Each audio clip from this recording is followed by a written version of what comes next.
Grabe! Kilig overload talaga ang eksena sa big night ng PBB, Celebrity Collab Edition. Pagkatapos ng mainit na announcement kung sino ang tatanghaling big winner duo, isang nakakakilig at sobrang emosyonal na tagpo ang agad na bumida.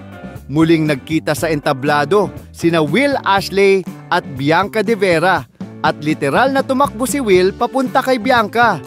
Agad siyang niyakap ng mahigpit at inikot-ikot pa sa sobrang tuwa.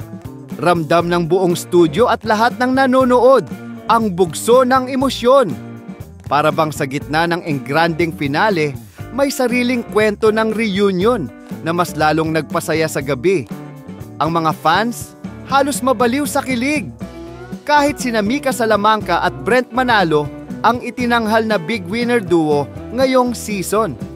Deserve naman dahil sa kanilang consistent na performance at magandang pakikisama. Hindi maikakaila na Will at Bianca ang naging sentro ng emosyon ng gabi.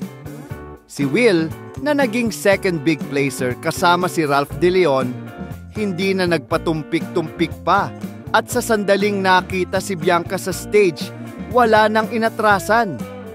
Isang yakap na punong-puno ng damdamin, parang may pinipigilang luha at halatang sabik na sabik sa isa't isa.